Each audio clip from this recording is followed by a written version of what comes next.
उपस्थित परम सौभाग्यशाली स्वरूप बौद्ध के पथ पर अग्रगामी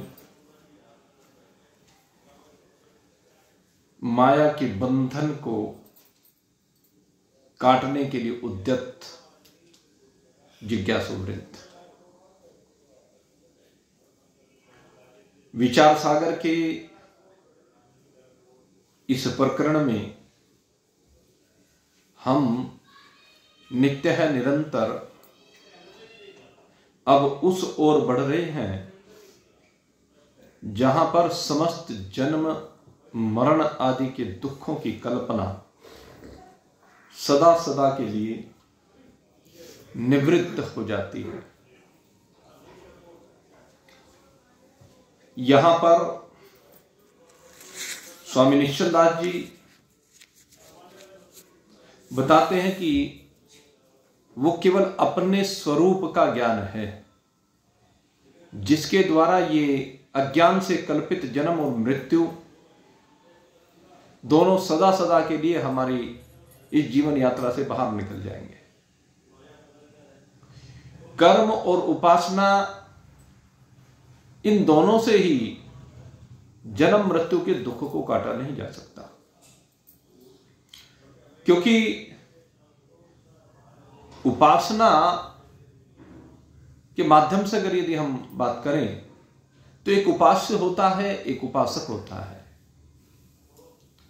अगर इन दोनों की एकता की बात करें, एक उपासना करने वाला है जिसकी उपासना की जा रही है वो है, तो दोनों की अगर बात करें तो दोनों की एकता संभव नहीं है, क्योंकि जीव उपासना करने वाला है, ईश्वर उपास्य है। जीव और ईश्वर इन दोनों की किसी भी प्रकार से एकता नहीं हो सकती है। इस बात को गत अनेकों सत्संग में स्पष्ट किया जा चुका है। जीव और ईश्वर की कहीं भी एकता करने का विषय नहीं है। जीव और ईश्वर दोनों में से जो विरोधी भाव है उनको हटाया जाए तब एक ब्रह्म तत्व की एकता हुआ करती है। जीव में से अविद्या भाग को हटाया जाता है, ईश्वर में से माया भाग को हटाया जाता है, और उसके साथ ही उनका दोनों का प्रतिबिंब जो जीव भाव में अविद्या में पड़ने वाला प्रतिबिंब है और ईश्वर भाव में माया में पड़ने वाला प्रतिबिंब है, वे दोनों जब हट जाते हैं तो दोनों में विराजमान एक शुद्ध चेतन ब्रह्म एकमात्र सत्ता ये शेष रह जाती है। तो इसकी एकता होती है। अन्यथा न उपास्य उपासक के साथ एक रूप हो सकता है और न ही उपासक उपास्य के साथ एक रूप हो सकता है। इसलिए कहते हैं कि उपासना के द्वारा दोनों की एकता संभव नहीं है। अब अगर यदि बात करें जब इनके द्वारा संभव नहीं तो कैसे संभव है, तो अब जीव और ब्रह्म की एकता किस प्रकार से की गई है उस बात को समझाने के लिए यहां पर एक युक्ति दी गई है। उस युक्ति में 4 आकाश और 4 चेतन, 4 आकाश हैं और फिर उन चारों आकाशों से संबंधित एक एक चेतन यानी 4 चेतन, उनका वर्णन किया गया है। वो विषय आपके सामने अब रखा जा रहा है। बड़ा ही दिव्य विषय है। इसी के द्वारा समस्त भ्रांतियों की निवृत्ति होती है। समस्त भ्रांतियां हट करके केवल एक ब्रह्म मात्र शेष रह जाता है। हम जो बार बार बात करते हैं अहम ब्रह्मास्मि की, तो इसमें चारों चेतन भाग में एक अहम ब्रह्मास्मि भाव से स्थिति की जाती है। अन्य जितनी भी भ्रांतियों से प्रतीति हो रही हैं उन समस्त भ्रांतियों को हटाया जाता है। और कैसे हटाया जाता है वो एक एक करके इसमें समझा रहे हैं। सबसे पहले यहां पर पहले आकाश की बात की जाती है। सुनहु शीश इक कहूं विचारा, हो जाते शंका निस्तारा। घटाकाश इस जल आकाशा, मेघाकाश महाआकाशा, चार भेद ये नभ के जानहूं, पुनि चेतन के तथा पिछानहूं। इक कूटस्थ जीव पुनि कहिए, ईस ब्रह्म ही जान ही रहिए। जब इनको तू रूप पिछान, निज शंका तब ही सब भानहि। याते सुन इनको अब भेदा, न सही सुनत जन्म आदिक खेदा। कहते हैं शिष्य, अब मैं तेरे सम्मुख चार आकाश और उनके माध्यम से चार चेतन का वर्णन कर रहा हूं, और जो तेरे मन में शंका हुई है उस शंका का निवारण कर रहा हूं। सबसे पहले चार आकाश के भेद कहे गए। पहला है घटाकाश, दूसरा है जलाकाश, तीसरा है मेघाकाश और चौथा है महाआकाश। इन चारों के माध्यम से पहले जीव को समझाया गया, कूटस्थ को समझाया गया। जलाकाश जीव है, घटाकाश कूटस्थ है यानी आत्मा है, मेघाकाश ईश्वर है और महाआकाश शुद्ध चेतन ब्रह्म है।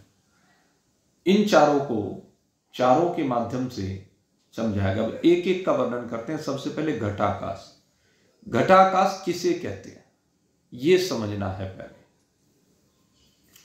जल पूरित घट को जूदे, जितनो नभ आक अवकाश।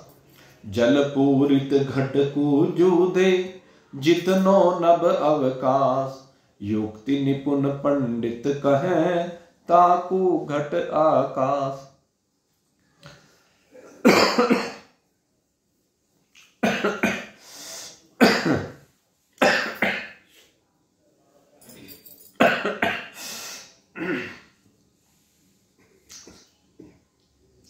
सबसे पहले घटाकाश का वर्णन करते हैं। घटाकाश माने घड़े में विराजमान आकाश, या दूसरा कहें जो समष्टि आकाश है उसमें से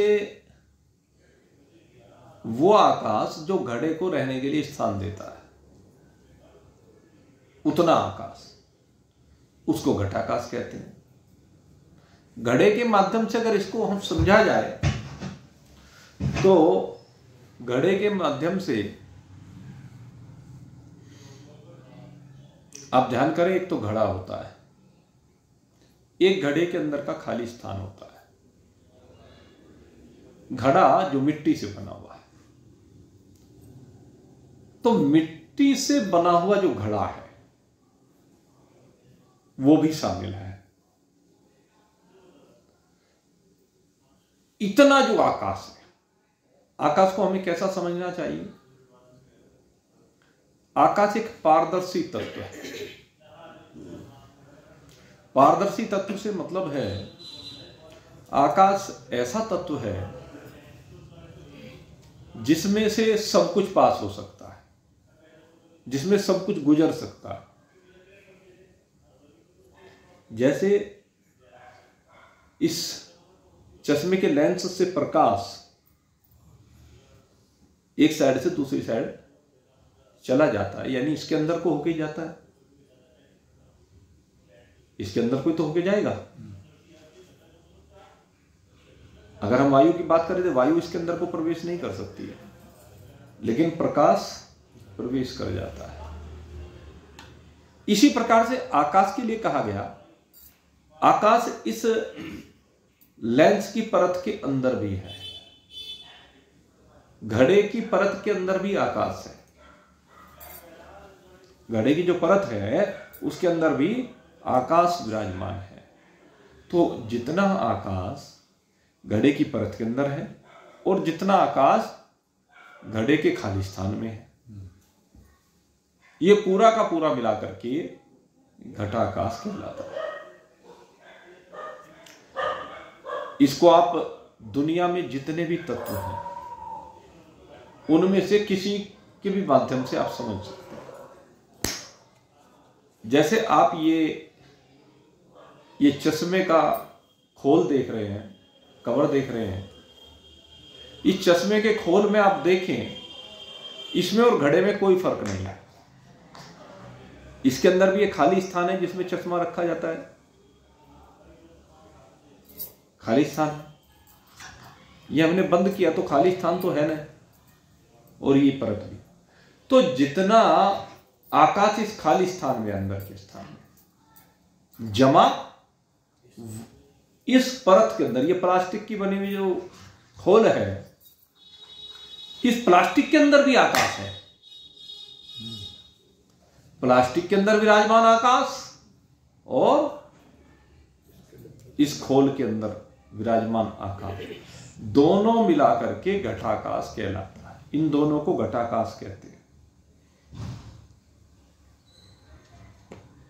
हमारा शरीर के अंदर भी कुछ जगह खोखली है। अब शरीर सारा का सारा ठोस तो नहीं है ना। मुंह को देखो, मुंह के अंदर ये जो जगह है, मुंह बंद करने के बाद भी खाली रह जाती है कि नहीं रह जाती है? अब आपकी जिह्वा जो है अंदर, वो पूरी जगह को थोड़ा ही ना भरेगी, तो कुछ ना कुछ स्थान खाली रह जाता है। जो खाली स्थान है, इसमें खाली स्थान में इसमें भी आकाश होता है। पेट के अंदर भी आप अगर ये शरीर के अंदर सारे में देखें, सारे शरीर में कोई ये थोड़ा ना जगह, सब जगह पे मांस भरा हुआ है, जल भरा हुआ है, रक्त भरा हुआ है, नस नाड़ियां इत्यादि भरी हुई है, हड्डियां भरी हुई है, सारी जगह में तो नहीं, खाली तो है ना। अगर खाली ना हो तो जो आप भोजन करते हैं कहाँ जाएगा? वो खाली स्थान में तो जाएगा। जितना स्थान खाली होगा तो उसमें जाएगा। तो अंदर भी खाली जगह है, वो भले ही हम बाहर से देख ना सके, लेकिन अनुभूत की जा सकती है। अंदर भी खाली स्थान। तो कहते हैं जितना अंदर खाली स्थान है वो उसमें विराजमान आकाश, और जितना भी इस चीज, इसमें शरीर में जितने भी तत्व हैं, सप्त धातुओं से बना हुआ इस शरीर को कहा जाता है। जहां जहां भी 7 धातुएं जिस जिस रूप में भी रह रही हैं, इकट्ठी रह रही हूं या अलग अलग रह रही हूं, मिलजुल के भी रहती है ना, और अलग अलग भी रहती है। जैसे एक परिवार है, परिवार के कोई सदस्य बाहर चले जाए तो अलग भी रहते हैं, और वो जो बाहर गया हुआ है तीज त्योहार पर घर में आ जाए तो सारे मिलके इकट्ठे भी रहते हैं। तो इसी प्रकार से शरीर में कुछ चीजें पृथक पृथक भी रहती हैं, अकेली रहती है। जैसे दांत है, दांतों का एक हिस्सा जो है बिल्कुल अकेले रहता है, लेकिन जो दांतों का हिस्सा दिख रहा है उसके अंदर जो दूसरा दांतों का बाकी शेष हिस्सा है वो मिलजुल के रह रहा है। उसके ऊपर मांस भी है, उसके अंदर हड्डी भी है, उसके अंदर रक्त भी है, होता है ना। जैसे हमारे नाखून है, नाखून के 3 प्रकार के हिस्से हैं। नाखून एक तो वो जो पक गया, वो तो सबसे बिल्कुल अलग हो जाता है। एक वो है जो त्वचा के साथ जुड़ा हुआ है नीचे, और एक वो है जो अंदर है। उस अंदर वाले की वजह से बाहर का आधार है, बाहर को शक्ति मिल रही है। अंदर वाला ना हो तो बाहर उसका अस्तित्व नहीं रहेगा, उसकी शक्ति सामर्थ्य नहीं रहेगी। जैसे अगर यदि नींव ना हो मकान में तो मकान कभी भरभरा के गिर सकता है, जमेगा नहीं, नींव से जमता है। आप किसी बांस को धरती पे खड़ा करना चाहें तो टिकेगा नहीं, लेकिन अगर एक गड्ढा बना करके कुछ हिस्सा उसका अंदर गाड़ दिया जाए तो टिक जाएगा, वो आधार होता। तो ऐसे नाखून है, दांत है, बाल है, तो ये शरीर के कई अंग हैं जो भिन्न भिन्न अलग होके भी रहते हैं और मिलजुल के भी रहते हैं।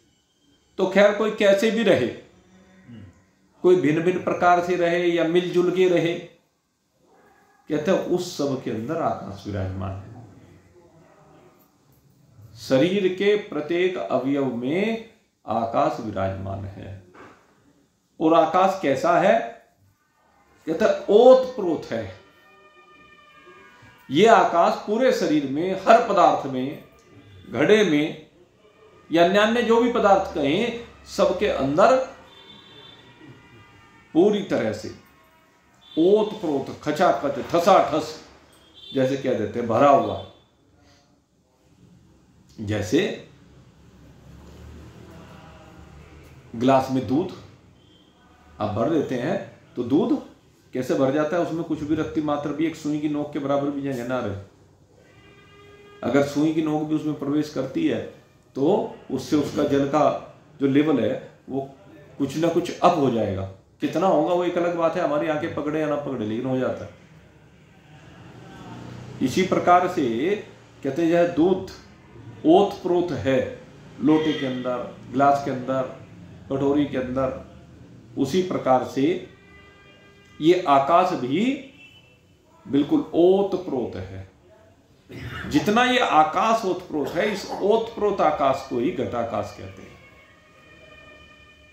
इस ओत प्रोत आकाश को ही घटाकाश कहा गया है।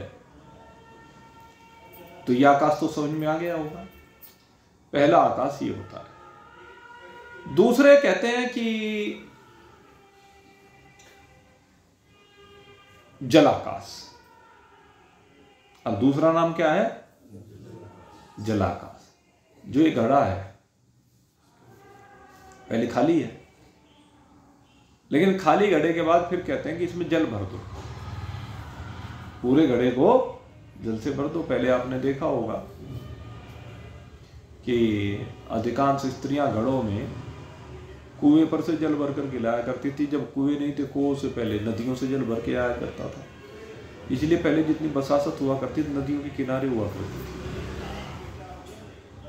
लोग नदियों के किनारे रहा करते थे। तो घड़े भर भर के लाया करते थे नदियों से, कुओं से, और बिल्कुल उनको पूरे भर के लाते थे। यहां तक कहा जाता था अगर पूरे ना भरो तो अधजल गगरी छलकत जाए। थोड़ा सा ओछा अगर यदि भर लिया तो वो छलकता था जल। पूरा भरा हुआ जल शायद नहीं छलकता उनका, इसलिए पूरी। और पहले तो देखा भाई, हमने भी अपनी आंखों से देखा। वैसे तो राजस्थान के बारे में कहा जाता है, लेकिन हमने तो हरियाणा में देखा। हरियाणा में एक बार हम जा रहे थे रोहतक, तो रोहतक जाते हुए रास्ते में क्या देखा कि एक जगह पर गांव के बाहर एक जगह टंकी लगी हुई थी, ये टोटी सरकारी वो लगी हुई थी, और वहां पर औरतों की लाइन लगी हुई थी, और वो तमनियां भर भर के एक एक औरत, कई कई तमनियां, और एक के ऊपर एक, एक के ऊपर एक, एक के ऊपर एक। पहले हमने सर्कस में देखा, और सर्कस में क्या भाई, पहले तो सर्कस सड़कों पे हुआ करता था। हमारे जमाने में बचपन में तो मदारी आया करते थे, नट कहते थे उनको। एक मदारी होते थे, एक नट होते, फिर बाद में मिश्रित सभी उनका तरीका हो गया। तो वो जो नट हुआ करते थे वो क्या करते थे, दो बांस इधर गाड़ते थे, दो बांस इधर गाड़ते थे, तिरछे करते, दो बांस इधर, दो बांस इधर, और बीच में रस्सी बांध देते थे, और एक तरफ सीढ़ी लगा देते थे बांस पर, और उस पे एक लड़की चढ़ती थी, और वो लड़की उस रस्से के ऊपर 7-7 सर के ऊपर घड़े रखे हुए, वो वैसे खाली होते थे, वे घड़े खाली होते थे। जो नटनी दिखाती थी ना वो खेल, तो नटनी 7 घड़े एक के ऊपर एक रख करके, और उस रस्से पे एक तरफ से दूसरी तरफ जाते हुए दिखाते थे। हाथ में बांस का सहारा भी लेते हुए दिखाते थे, बांस से उनका बैलेंस बनता था। सर्कस में भी देखा, वो बांस से बैलेंस बनाते ऐसे तिरछे रस्से पे चलते हुए, और उसी से ऐसे सीधे नीचे उल्टे उतरते हुए आते स्पीड में, वो भी देखा। तो ये सब नटों के खेल हुआ करते। इसी के ऊपर एक बात, 1 मिनट की बात बताएं। ये जो रोड पे रस्ते पे चलना है, हर आदमी की जिंदगी में यही है। हर आदमी की जिंदगी रोप वे है, उसी पर चलना है। अब उसमें लिखा है, मैंने एक जगह पढ़ा था कि वो जो बांस है और बांस से वो बैलेंस करते हैं, तो बैलेंस किसको कर रहे हैं? जब हम उसमें देखते हैं तो वो अपने आप को बैलेंस कर रहे हैं, और जिंदगी में देखते हैं तो हमारी अपनी इच्छाएं और बाहरी सांसारिक वातावरण या बाहरी सांसारिक व्यवस्था, उनमें और हमारी अपनी इच्छाओं के बीच में जो बैलेंस बना के चलना है, वो बहुत बढ़िया उदाहरण डॉक्टर साहब ने दिया। ये जो नट वाला विषय आया ना, बांस से वो बैलेंस बनाती है अपने शरीर का, और यहां कितनी बढ़िया बात निकल के आई कि हमारा जीवन भी बिल्कुल ऐसा ही है। हमारा जो मन है ना, ये बिल्कुल ऐसा ही है। इस मन से हमें बैलेंस बनाना है, और बैलेंस कहां बनाना है? एक तो मन के संकल्प विकल्प का, दूसरे मन का संकल्प विकल्प, क्योंकि दो प्रकार का होता है, एक बाहरी होता है, एक आंतरिक होता है। आंतरिक का संबंध अपने से है और बाहरी का संबंध बाह्य जगत से है। तो बाहर के जगत में और अंदर के जगत में हमें बैलेंस बनाना है। जो इस बैलेंस को बना लेता है उसकी जिंदगी सुखमय हो जाती है, और जो इस संतुलन को नहीं बना पाता उसकी जिंदगी दुखमय हो जाती है। तो ये निर्णय हमें करना है कि कैसे बैलेंस बनाए। जैसे नटवा चढ़त बांस पर ढोली ढोल बजाए, जैसे नटवा चढ़त बांस पर ढोली ढोल बजाए, चारों ओर को देखे नटवा, चारों ओर को देखे नटवा, पर ध्यान बांस में लाए, ऐसे मन को लगाए, जो मन के लगाए हरि पाए, ऐसे मन को लगाए, जो मन के लगाए हरि पाए। सीधा कहा, इस मन को परमात्मा में और अपने संसार में इस तरह से लगाओ कि दोनों के बीच में सामंजस्य स्थापित कर सको। क्योंकि जब तक शरीर है, संसार के बिना भी काम नहीं चलता, और जब शरीर है, इसके रहते हुए अगर परमात्मा को प्राप्त नहीं किया तो फिर शरीर का मिलना व्यर्थ चला गया। इसलिए दोनों के बीच में सामंजस्य बैठा। कर से कर्म करो विधि नाना, पर ध्यान रहे जहां कृपा निधाना। दोनों का सामंजस्य बैठाना।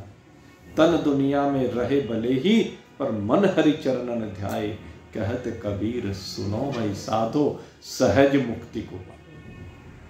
सीधा सा सूत्र दिया। संसार को काम चलाओ समझते हुए उससे काम चलाते रहिए, लेकिन परमात्मा को भी काम चलाओ ना समझो। परमात्मा परमानेंट है, वो टेम्परेरी है, ये परमानेंट है। उस परमानेंट में सदा मन को लगा करके, सदा उसका ध्यान करते हुए संसार का काम करो। ये जीवन जीने का तरीका है। और इससे क्या होगा? कहते हैं वो आपके मन को सही दिशा देगा, जिससे आपका संसार का काम व्यवस्थित हो जाएगा, सुंदर हो जाएगा। आपका ये लोक भी ठीक ठीक चलता रहेगा, और सबसे बड़ी बात, परमात्मा के साथ आपके तार सदा जुड़े रहेंगे। तो ये तरीके बताए गए। तो हम बात कर रहे थे पहले बात की घटा आकाश की। घटाकाश आप समझ गए, मिट्टी के अंदर का आकाश प्लस घड़े के अंदर का आकाश, घड़े की मिट्टी के अंदर का आकाश और घड़े के अंदर का आकाश दोनों मिलकर के ये कहलाता है घटाकाश। अब बात कर रहे थे जलाकाश की। जलाकाश की यानी घड़े में जल भर दीजिए, पूरा घड़ा जल से भरा हुआ हो, पूरा ऊपर से लेकर के नीचे तक, नीचे तो भर ही जाएगा, ऊपर की बात होती है। एक बात और उसमें कि भाई उसमें कूड़ा कचरा नहीं, किसी ने रोड़ा डाल दिया तो जल्दी भर जाएगा, नहीं, बिल्कुल पूरा साफ सुथरा। कहते हैं जब घड़ा जल से भर जाता है तो फिर उसमें क्या होता है, आप देखें तो जो ऊपर आकाश चमक रहा है, आकाश का प्रतिबिंब उस साफ जल में पड़ने लगता है। साफ है तो दिखाई देगा, और जल धुंधला हो, गाधला हो तो फिर उसमें प्रतिबिंब ठीक प्रकार से नहीं पड़ेगा, वो स्पष्ट दिखाई नहीं देगा। इसको कहते हैं विकारित मन। ये जल क्या है? हमारा मन है। जितना साफ होगा उतना ही आकाश का प्रतिबिंब स्पष्ट पड़ेगा,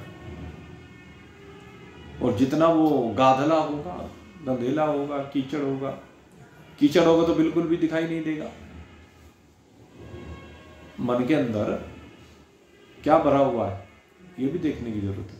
ये इसी बात से पता चल जाता है आकाश का प्रतिबिंब हमारे अंदर कैसा पड़ रहा है, अर्थात परमात्मा का प्रतिबिंब हमारे अंदर कैसा पड़ रहा है। आकाश को हटा करके यहां परमात्मा ले लीजिए। जैसे आकाश का प्रतिबिंब बिल्कुल स्वच्छ जल हो तो उसमें बिल्कुल स्वच्छ प्रतिबिंब दिखाई देता है, लेकिन अगर गंधेला जल हो तो उसमें प्रतिबिंब साफ सा नहीं दिखाई देता, धुंधला दिखाई देता है, और अगर बिल्कुल कीचड़ भरा हुआ है तो उसमें दिखता ही नहीं।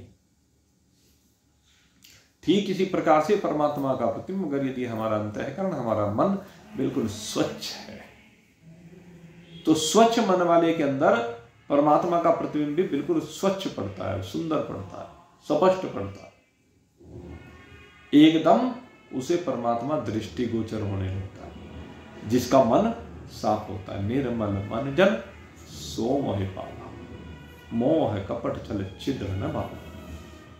जिसका मन बिल्कुल निर्मल है, उस निर्मल मन में प्रतिबिंब बिल्कुल स्वच्छ होता है, साफ होता है। और अगर यदि गाधला है तो फिर परमात्मा का प्रतिबिंब भी ठीक ठीक नहीं पड़ता, और उसमें क्या होता है कि ऐसे व्यक्ति की दृष्टि थोड़ी सी परमात्मा की तरफ भी होती है और संसार की तरफ भी होती है। जितनी स्वच्छता या जितना गाधलापन उतना ही समझ लीजिए परमात्मा।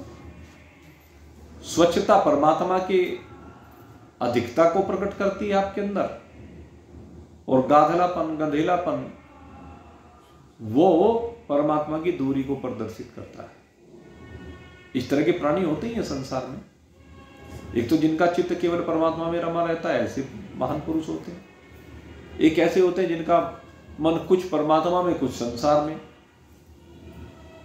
थोड़ा सा परमात्मा में, ज्यादा सा संसार में, या थोड़ा सा संसार में, ज्यादा सा परमात्मा में। इस तरह के भी लोग होते हैं।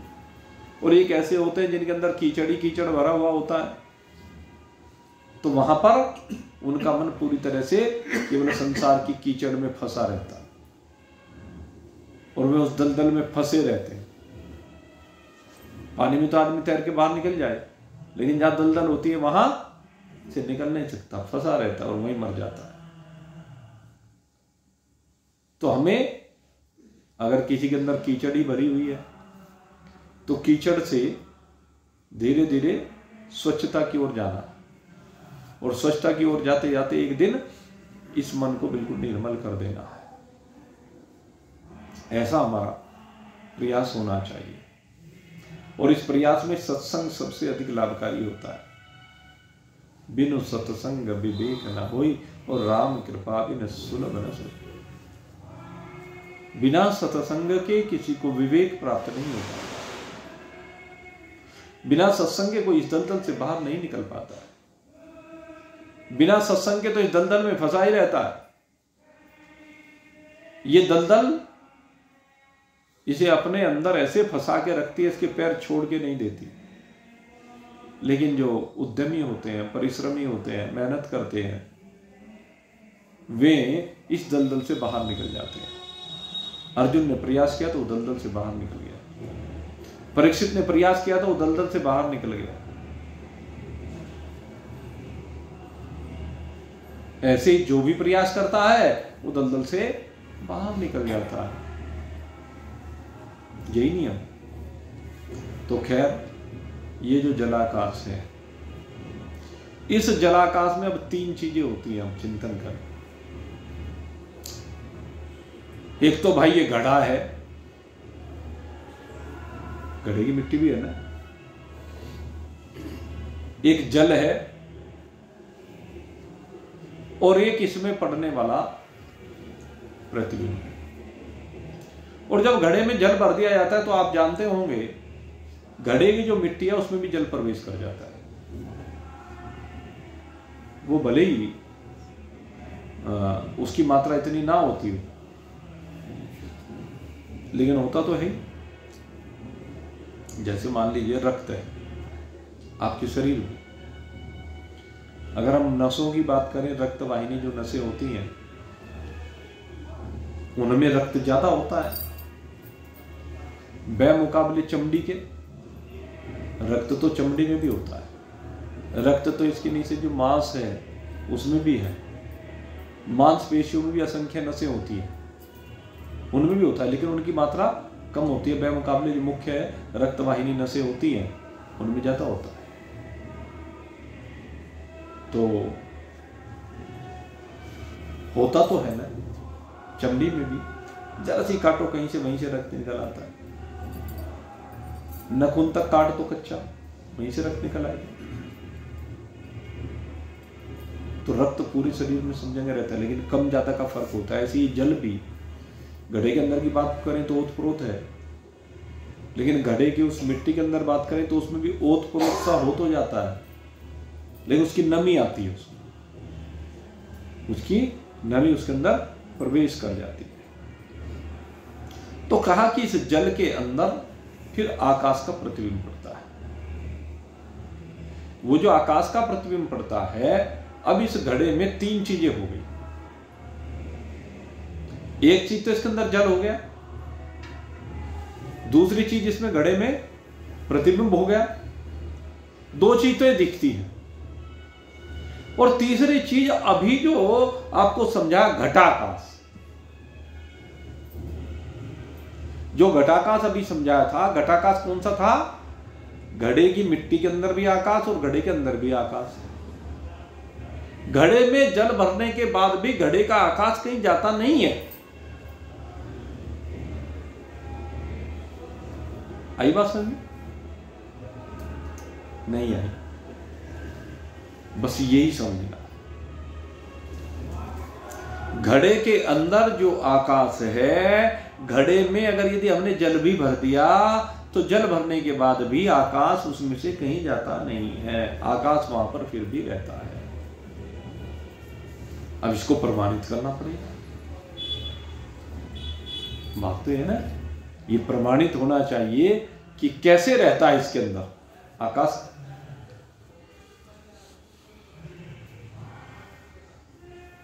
एक साथ क्या 2 चीजें रह सकती हैं?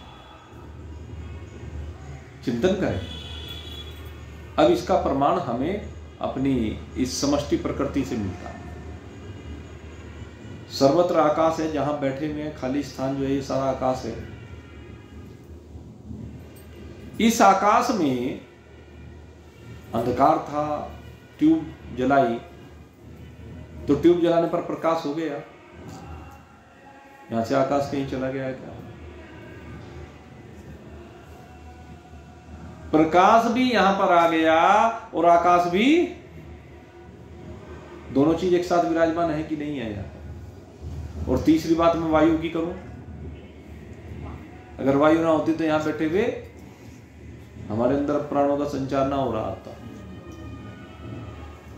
इसी जगह पर इस समय वायु भी है, प्रकाश भी है और आकाश भी है, तीनों चीजें। ठीक इसी तरह से मैं आपको ये समझाना चाहता हूं कि जो घड़े का आकाश है वो कहीं जाता, घड़े में जल के प्रवेश करने के बाद भी, जल डालने के बाद भी आकाश उसमें जो का त्यों बना रहता है। अब आप कहेंगे भाई आकाश जो है, जब प्रकाश आया, प्रकाश ने कुछ तो जगह घेरी होगी, कितनी जगह गिरता है? अच्छा प्रकाश देखो, ओतप्रोत है इस कमरे में, सब जगह, इस हॉल में, इस सत्संग भवन में प्रकाश भी ओतप्रोत है पूरी तरह से, सर्वत्र विराजमान है, वायु भी ओतप्रोत है। लेकिन ऐसा नहीं है कि इस वायु ने आकाश को ढकेल करके बाहर निकाल दिया, इस प्रकाश ने आकाश को ढकेल करके बाहर निकाल दिया, ऐसा नहीं होता। आकाश जैसा इसमें पहले था वैसा इसमें फिर भी जोगा तो रहता है, प्रकाश इसमें जैसा है वैसा जोगा तो रहता है। अब मैं बोल रहा हूं, जिस समय मैं बोल रहा हूं उस समय इसके अंदर शब्द सारे में विराजमान हो जाता है। अब जब नहीं बोल रहा हूं, चुप हूं, इस चुप्पी के दौरान भी आकाश तो है नहीं यहीं पर, प्रकाश तो यही है न, वायु तो यही है न, वो कहीं गए तो नहीं, आकाश भी इसमें समाहित हो गया। आकाश को जगह नहीं चाहिए, आकाश को जगह नहीं चाहिए, वो जगह लेता नहीं, जगह देता। आकाश की विशेषता यह है, आकाश को जगह नहीं चाहिए, प्रकाश को कोई जगह नहीं चाहिए। वो दूध की तरह से नहीं है कि एक गिलास दूध आपने लबालब भर दिया, एक चम्मच उसमें मिट्टी डालने लगे, एक चम्मच उसमें चीनी डालने लगे, तो अब चीनी जब उसमें डालोगे तो एक चम्मच पहले उसमें से दूध को बाहर निकालना पड़ेगा, अगर लबालब भरा होगा नहीं तो नीचे खिड़ जाएगा, बह जाएगा ना नीचे। चीनी को उसमें जाने के लिए उसमें से दूध को निकालना पड़ेगा। अगर आपने दूध को बाहर नहीं निकाला तो चीनी उसके अंदर ऐसे प्रवेश नहीं कर सकती बिना दूध के निकले। लेकिन वायु तत्व की विशेषता यह है, अग्नि तत्व की विशेषता यह है, आकाश शब्द की विशेषता यह है, इन्हें कहीं से अलग जगह नहीं चाहिए, ये उसी जगह में जो के तो विराजमान हो जाए।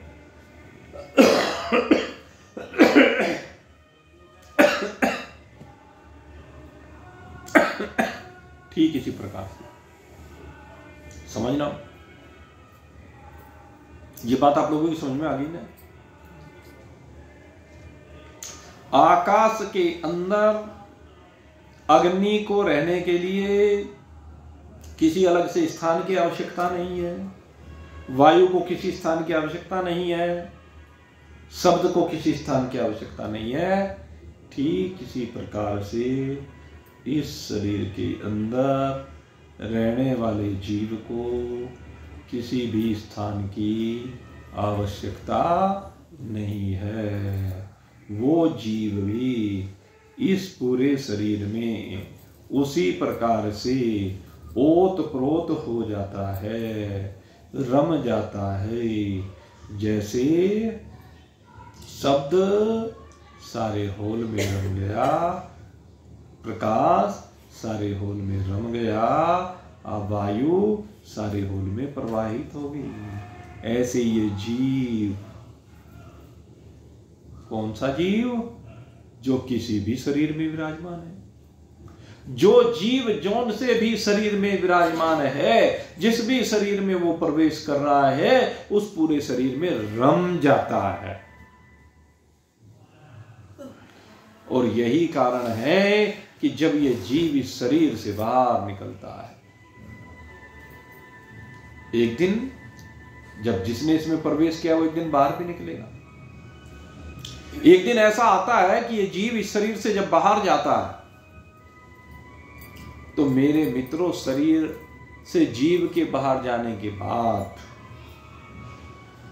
जीव का कोई वजन इसमें से घटता बढ़ता नहीं है। जीव निकल गया फिर भी वजन, प्रकाश में कितना वजन है कोई क्या तोले? चलो हम कहें वायु में तो एक बार को तोल भी ले, वायु में वजन होता है, उसको तोल भी सकते हैं आप। बहुत सूक्ष्म इसका परिमाण होता है, इतने घन में होता है, सेंटीमीटर, मीटर वगैरह वगैरह। उसको जो वैज्ञानिक होते हैं वो तोल सकते हैं, बिल्कुल नगण्य सा होता है वैसे, लेकिन होता है। लेकिन आकाश में कोई वजन नहीं। ऐसे ही इस जीव में कोई वजन नहीं होता, सिर्फ एक श्वास का वजन घटता है। शरीर में कितना वजन घटा? एक श्वास का वजन, क्योंकि जिस श्वास को उसने छोड़ा फिर वो लौट के वापस आई नहीं। अभी श्वास में कितना वजन होगा? इसीलिए आज तक कोई भी ये बता नहीं पाया कि जीव में कितना वजन होता है, उसका परिमाण क्या होता है। जब वो शरीर में से निकलता है तो बस प्रकाश की भांति ही निकलता है। और ये एक विशेषता मेरे अभी अनुभव हुआ एक दिन मुझे। मैं बहुत चिंतन किया करता था एक विषय के ऊपर, और वो निजी अनुभव मेरा अपना रहा। और निजी अनुभव वो पुराणों के आधार पर जो कथाएं सुनी, अब विश्वास पुराणों पर भी पूरा है भाई। जो हमारे कल्प हैं, कल्प को ही पुराण कहते हैं। वेद के जो 6 अंग कहे गए उसमें शिक्षा है, व्याकरण है, कल्प है, निरुक्त है, छंद है, ज्योतिष है, ये 6 अंग होते हैं। इनमें जो कल्प है, कल्प माने इतिहास, पुराण, तो उनमें जीव की गति के संदर्भ में वर्णन आता है। और जीव की गति के संदर्भ में जब वर्णन आया तो हमने विचार किया कि जीव जब इस शरीर से निकलता है, उसका तो कहीं कहीं अंगुष्ठ मात्र प्रमाण उसका कह दिया गया, कहीं कहीं कह दिया गया भाई उसका तो कुछ परिमाण होता ही नहीं। जैसे मैं अभी आपको बता रहा हूं, उसका परिमाण कुछ होता ही नहीं, उसका वजन क्या लगाएगा ऐसा। लेकिन फिर क्या है कि यम मार्ग में जाते हुए, यहां से जो यम की ओर मार्ग जाता है, यमपुरी की ओर कह लीजिए, संयमनीपुरी की ओर कह लीजिए, यहां से जो मार्ग जाता है उसमें जीव को तरह तरह की यातनाएं दी जाती है। तो एक बार हम सोचने लगे कि भाई जब यह ऐसे परिमाण वाला है, अग्नि की भांति है, तो रास्ते में जब इसे आग्नेय कष्ट दिए जाते हैं तो वो अग्नि को, अग्नि का कष्ट क्या हो सकता है? जब वो ऐसा पदार्थ है तो अग्नि उसे क्या कष्ट देगी? कड़ाहों में पकाया जाता है जी, नदियों में डुबोया जाता है, ककरीले पथरीले रास्तों को ले जाया जाता है, नुकीले रास्ते होते हैं। हम चिंतन करने लगे कि क्या ऐसा संभव है? उसको सुख दुख का एहसास कैसे होता होगा? तो इसी तरह से एक दिन चिंतन चल रहा था, और चिंतन चलते चलते भगवान की एक माया सामने आई, और उस माया में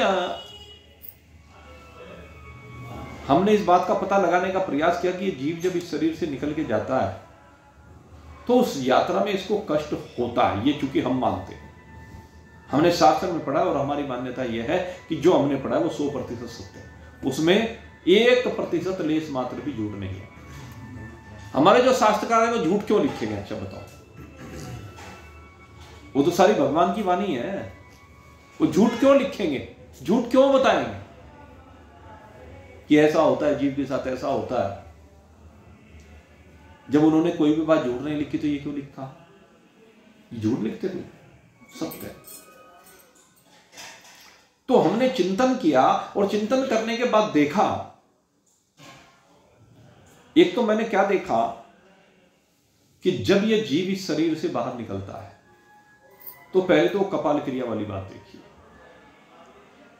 ये जीव हूबहू ज्यों का त्यों इस शरीर के बाहर निकल जाता है और शरीर के बाहर ही रहता है।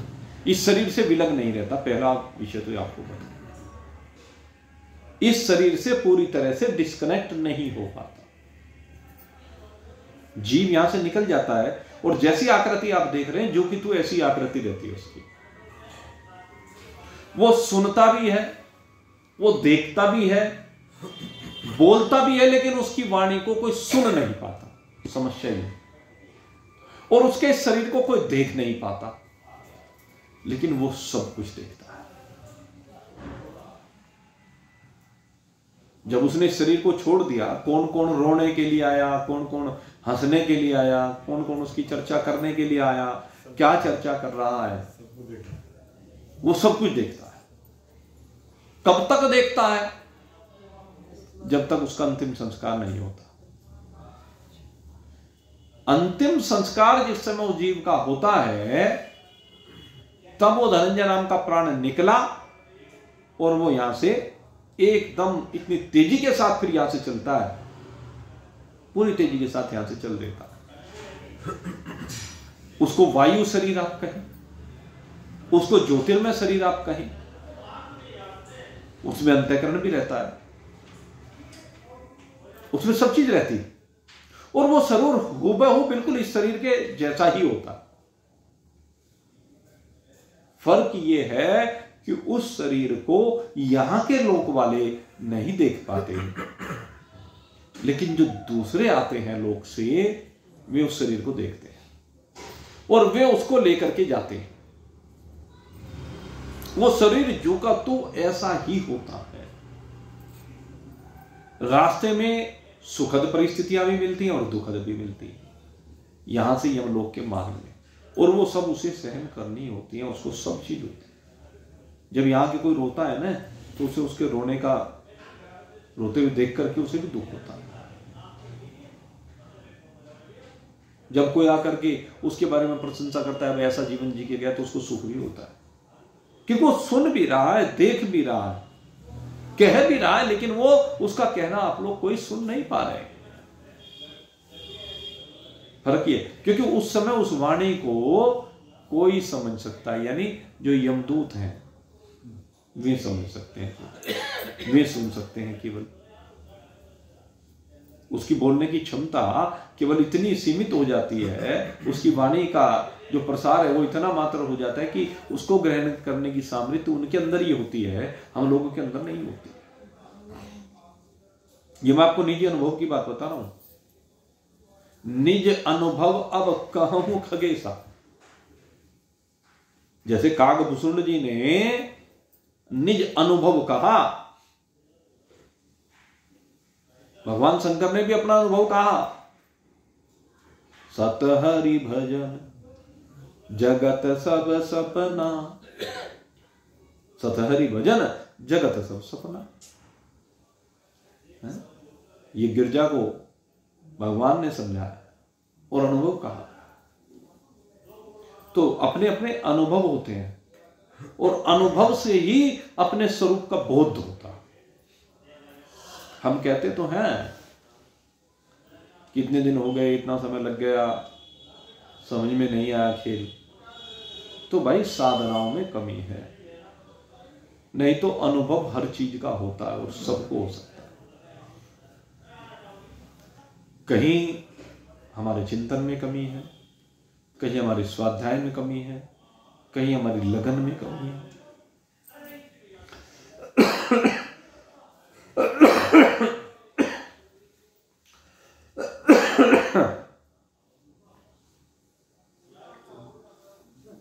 इन्हीं कमियों की वजह से जैसा जिसका कोई अनुभव नहीं हो पाता।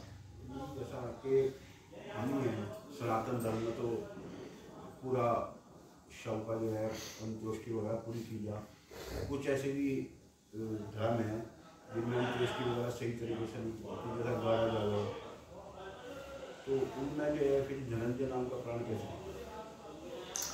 इस विषय को पहले भी कई बार स्पष्ट किया है। ये धनंजय नाम का प्राण, एक क्रिया होती है अग्निदाह की क्रिया हमारे यहां, जिसमें कपाल क्रिया बेटा करता है, इसके माध्यम से धनंजय नाम का प्राण निकल जाता है।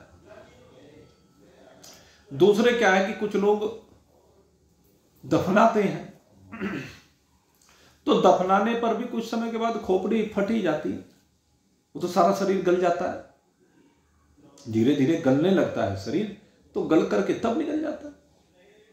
वो तो रास्ता खोलना है। एक क्या है कि बहा देते हैं नदियों में। अब नदियों में बहाए तो वहां मछली आदि वो सब मांस इसका खा जाती है और तब खुल जाता रास्ता। बात यह है कि मस्तिष्क के अंदर का रास्ता खोलना है। वो तो अब जैसे भी खुल जाए, खुलेगा तो है ही। ये अंतर जरूर है, दाह क्रिया में साथ साथ खुल जाता है, अन्य क्रियाओं में कुछ समय लगता है। तो ऐसी स्थिति है। तो खैर, ये जीव का यात्रा का अनुभव सब अनुभूत कर सकते हैं। एक साथ सारी चेतना हृदय में संग्रहित होती है और हृदय से ये चेतना किसी भी मार्ग से बाहर निकल जाती है। तो ये जीव है, ये वजन नहीं होता इसमें। इसके परिमाण की अगर हम बात करें तो जिस शरीर में डालते हैं उसी शरीर जैसा हो जाता है। जैसे शरीर बड़ा होता है वैसे वैसे ये बड़ा होता चला जाता है इसका परिमाण। जैसे गैस को जिस बर्तन में डाल दो, इत्र को जिस बर्तन में डाल दो, जिस शीशी में डाल दो, उसी के आकार को ग्रहण कर ले। एक छोटी सी शीशी में रखा हुआ इत्र, सेंट, अभी वो उस तक सीमित है, और उसमें से एक स्प्रे करो या सत्संग भवन में, तो सारे सत्संग में उसकी खुशबू फैल जाएगी। यानी वो गंध सारे इस वातावरण में प्रवाहित होकर, गंध को भी अगर देखें, गंध भी स्थान नहीं घेरती है। घेरती है क्या गंध भी स्थान? नहीं घेरती। तो इसी प्रकार से जीव की स्थिति होती है। खैर, इसके विषय में और भी चर्चा करेंगे। प्रसंगवश आज चर्चा आ गई, तो अभी हम जलाकाश की चर्चा आपके सामने कर रहे थे। तो जलाकाश का मतलब है 3 चीजें उसमें हुई। एक तो जल, सारा जल, दूसरे जल के अंदर पड़ने वाला आकाश का प्रतिबिंब, और तीसरे वो घटाकाश, वो आकाश जो घड़े के अंदर विराजमान है, घड़े की मिट्टी सहित, घड़े के सरफेस सहित सारा का सारा जो आकाश है वो घटाकाश, उसके अंदर भरा हुआ जल और जल के अंदर पड़ने वाला प्रतिबिंब, ये तीनों मिलकर के जलाकाश कहलाते हैं। इसके बाद 2 आकाश और हैं। एक आकाश मेघाकाश है और एक महाआकाश है। इन दोनों आकाश का वर्णन अब आपके सामने कल करने का प्रयास करेंगे, और इन चारों आकाशों के माध्यम से फिर 4 चेतन हैं, उन चारों चेतनों को आपको समझाने का प्रयास किया जाएगा। ये जो 4 चेतन हैं, एक आत्मा है यानी कूटस्थ है, दूसरे जीव है, तीसरे ईश्वर है, और चौथा ब्रह्म है। तो इन चारों को इनके माध्यम से समझाया जाएगा।